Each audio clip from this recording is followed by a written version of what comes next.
It is such a delight to be here. After that worship and those talks, I feel like I'm done and I just need to go home. But instead, I get to stand here and pour out my heart to you, so it's a blessing. My name is Samira. I'm from Iran, born and raised a Muslim. And my husband was persecuted in Iran about 19 years ago, and we had to escape with 2 children, lost everything that we had. We had to walk through 4 feet of snow, through the mountains, over 2 nights to save our lives. We nearly froze to death. And it was really by God's grace that we ended up in Dallas. It's a long, long story. But when we got to Dallas, a church reached out to us on the first day, and that made all the difference in our lives. We all ended up becoming Christians. I ended up going to seminary. Who would have thought, an Iranian woman, you know? And I became involved in ministry, and I do full-time ministry now. When I finished seminary, I started praying, asking God what it was that He wanted me to do. And I figured, you know, it's not like there is a shortage of clergy for God to bring an Iranian woman all the way from Iran with an accent to serve in a church, because as lovely as that would have been, it would have nothing to do with my experiences and with God, what God had taught me through those experiences. So I started looking and praying through my life, and I started looking at the situation of refugees in our community. Do you know that Texas has been the largest refugee hub in our nation? And it's amazing how many refugees come here from different countries. Many of these refugees are from Iraq and Afghanistan, and these are people who have worked for American soldiers, and they got targeted by Muslim extremists. Many of them are persecuted Christians, and we have an amazing ministry to them. Many of them are, from my own country, are those who want freedom, they want democracy. And now we have Syrians who are coming. We have been getting a lot of Syrians recently and have been the blessing of reaching out to them. I started this ministry of Gateway of Grace, and when we were praying about the name, we thought, what is the one thing that separates Christianity from all other religions? What is it? It's grace, right? And what is the instrument that God uses in the world to communicate and that grace into the world? It's the church, right? So the church is gateway of God's grace. And because of that, you know, we chose the name of Gateway of Grace for this ministry. Gateway of Grace is a cross-denominational ministry. We partner with churches across denominations because Jesus Christ does not have denominations. He has one church and He has one mission, and that mission is way too important for us to be divided over. You know, I am so excited because we have over 75 partner churches, because the ministry is not about me, it's not about Gateway of Grace, it's not about the denomination, it's about God's people coming together and do God's work, sharing the gospel in its fullness with people from across the world. And it has been such a blessing. Pastors who don't cross paths, you know, during the year or would not, we see them, you know, chatting and doing ministry together at Gateway of Grace events, and it's just powerful because Jesus says, when you are one, when His church is one, it's a witness to the world that He has been sent by the Father. We have seen a lot of transformation amongst the refugees. We baptized 2 Iranians yesterday, you know, and it's powerful. So what we do, you say, okay, how do we do that? How do we do that? We do that by being faithful to the gifts and graces that God has given us as the church, right? You and I. Again, Gateway of Grace doesn't belong to me, it belongs to God and it belongs to His church. So anything that I say is not about me or Gateway of Grace, it's about the church, all of us. We have 8 umbrella areas of ministry.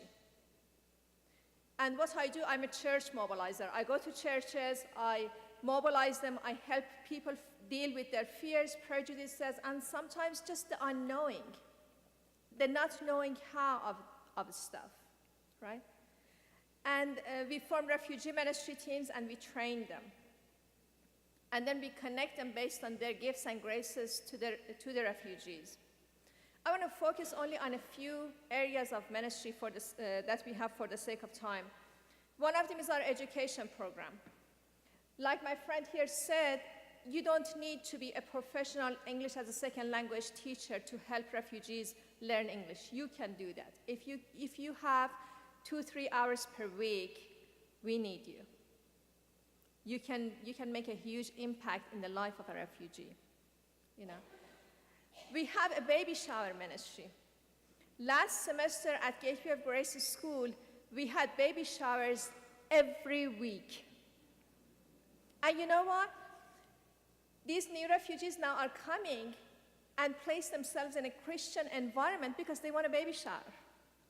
And little do they know that they're going to come back after the baby is born because they have experienced love, they have experienced dignity, they have experienced community, you know?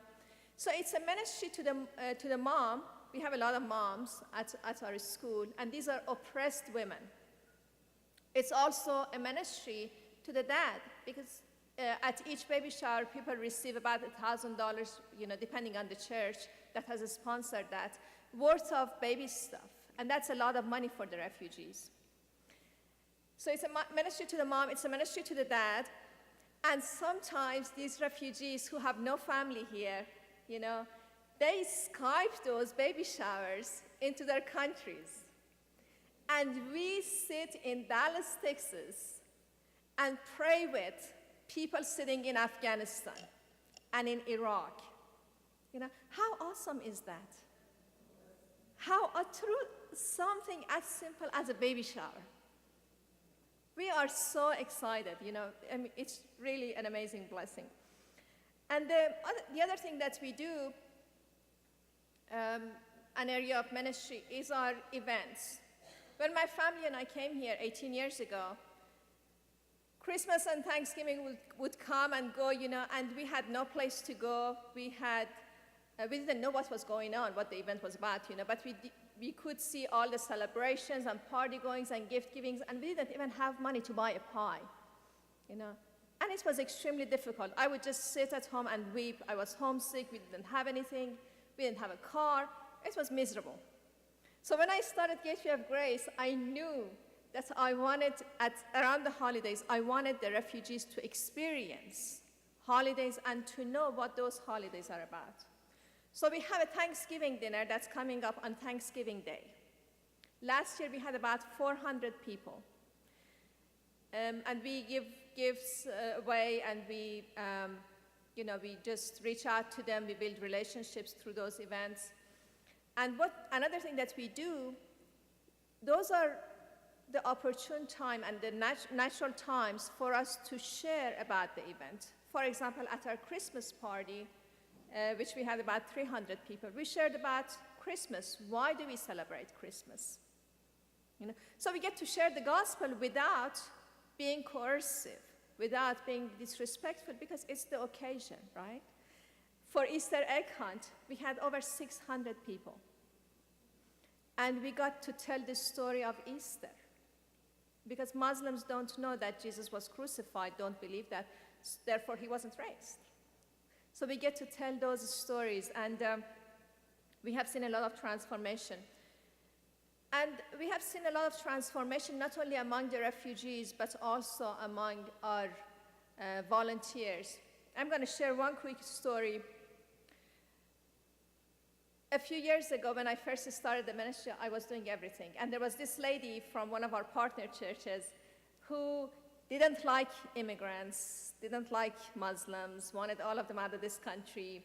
She is a self-proclaimed redneck. She has this gigantic truck that's always muddy. She has a ranch in West Texas. She's the kind of person who shoots rattlesnakes and skins them and barbecues them. But she's a sweet, sweet lady, and she's a prayerful, spirit-filled woman. Okay? She just happened to not like immigrants and refugees because she didn't know much about them. And early in the ministry, I was doing everything, so I invited her one time because I was moving a sofa for a new family. She came, and she got hooked, and she hasn't left since. And that same woman has adopted this whole clan of Iraqi brothers. They call her Mama. She was there when their baby was born. And the oldest of the brothers, he had seen a whole lot of stuff at war, and he had done a whole lot of stuff at war. So when he came here, he didn't want to have anything to do with God or with religion or with Muslims or anyone. This woman, she loved him and his family for 2 years. And about 2 years ago, the whole family was baptized. And now the second brother is in our Bible study. You know, we have a Grace community, which is our Bible study branch of ministry. You see, what she did, she was obedient. And when she obeyed, God started changing her heart, and now she has become this advocate, an evangelist, you know, and she's so protective of these refugees whom God has entrusted to us. I'm going to finish with a passage from Scripture. In Acts 17, we read that God has predetermined the times and dwelling places of all people, so that they may seek him and some may find him. Refugees are here, and we have the opportunity because we are a part of God's plan, and not only that, we are God's plan for sharing the gospel with them in practical ways, by meeting their physical needs, by meeting their emotional needs, and their spiritual needs.